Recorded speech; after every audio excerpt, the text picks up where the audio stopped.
இந்திய முஸ்லீம் லீக்கினுடைய இந்த மாநில செயற்குழு கூட்டத்தில் 11 தீர்மானங்களை நாங்கள் போட்டிருக்கோம்.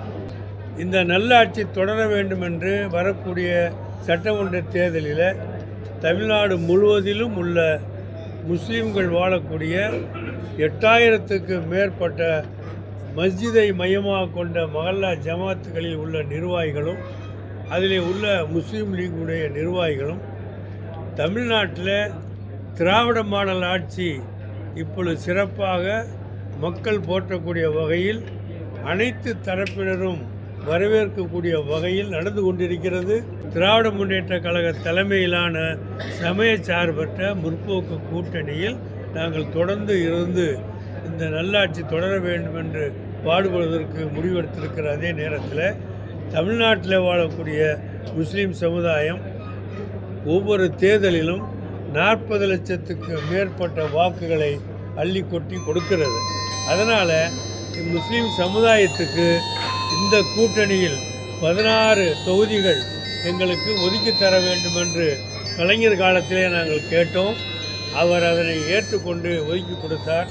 அந்த நேரத்தில் முஸ்லீம் லீக்கிற்கு 5 தொகுதிகளை எங்களுக்கு ஒதுக்கி கொடுத்தார். அதே மாதிரி வரக்கூடிய தேர்தலிலும் முஸ்லீம் சமுதாயத்துக்கு 16 இடங்களை கொடுத்ததோடு இந்திய முஸ்லீம் லீக்கிற்கு 5 தொகுதிகளாவது கொடுத்து கலைஞர் செய்த பாலிசியை தொடர வேண்டும் என்ற கோரிக்கை நாங்கள் வைத்திருக்கிறோம். 5 தொகுதிகளில் எங்களுக்கு கொடுக்கும்போது அதில் ஒரு தொகுதி முஸ்லீம் மகளிருக்கான தொகுதியாக நாங்கள் அறிவிக்கலாம் என்று முடிவெடுத்திருக்கிறோம். ஆக இந்த அடிப்படையில் எங்களுடைய பணி தொடர்கிறது. இந்த பணிக்காக நாங்கள் பாடுபட்டு இருக்கிறோம். அதிகாரத்தில் பங்கு என்பது எங்களுடைய கோரிக்கை கிடையாது. ஏன்னா திராவிட முன்னேற்ற கழகம் ஆட்சி செய்வது நாங்கள் பெற்ற அதிகாரமாக நினைக்கிறோம். அந்த திராவிட முன்னேற்ற கழக ஆட்சியில் உள்ள அத்தனை அதிகாரத்திலும் எங்களுக்கும் பங்கு கொண்டிருக்கிறாங்க. எங்களை ஒதுக்கிவிட்டு அவர்கள் எதையும் செய்யவில்லை. ஆக எங்களுக்கு புதிதாக பங்கு என்று கேட்க வேண்டிய அவசியம் இல்லை. மதச்சார்பற்ற முற்போக்கு கூட்டணியின் தலைமை தாங்கக்கூடியது திராவிட முன்னேற்ற கழகம். அது தமிழ்நாட்டில் நிரந்தரமாக செயல்பட்டு கொண்டிருக்கிறது. அந்த ஆட்சி தொடர்கிறது. இதிலே காங்கிரஸ் கட்சி இருக்கிறது. காங்கிரஸ் கட்சி இருக்கிற காரணத்தினால காங்கிரஸ் கட்சி தேசிய கட்சி. அதில் பலதரப்பட்ட கொள்கை உடையவர்களும் எண்ணமுடையவர்களும் கருத்துடையவர்களும் இருப்பார்கள். அவர்கள் சொல்லக்கூடிய கருத்துக்கள் அவ்வப்போது பத்திரிகையில் ஊடகங்களில் வரத்தான் செய்யும்.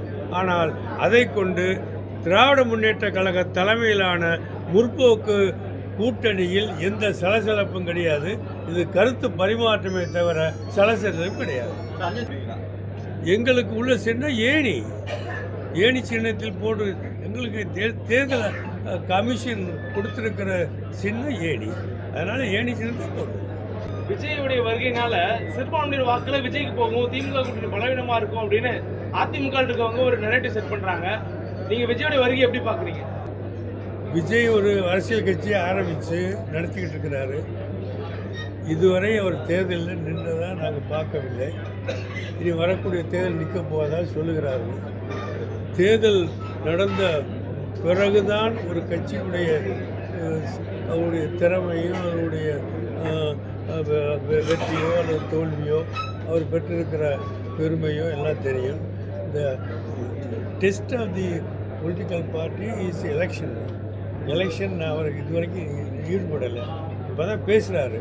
அப்படி பேசுகிற போது தேர்தல் முடிவு மக்கள் தான் ஜனநாயகத்தில் எஜமானர்கள். அந்த மக்கள் எல்லா சமுதாயத்திலும் இருக்கிறாங்க. சிறுபான்மை மக்கள் மட்டும் இல்லை, எல்லா சமுதாயத்திலும் இருக்கிறாங்க. அவர் விஜய்ங்கிற ஒரு சினிமா நடிகர். அவர் மேலே நிறைய பற்றுடைகள் நிறைய இருப்பாங்க, ஃபேன்ஸ் இருப்பாங்க. இதையெல்லாம் வைத்துக்கொண்டு பெரிய மாற்றங்கள் வந்துவிடும் என்று எண்ணுவது தப்பு. ஆக தேர்தல் முடிவு என்ன என்பது தேர்தலுக்கு பிறகுதான் தெரியும்.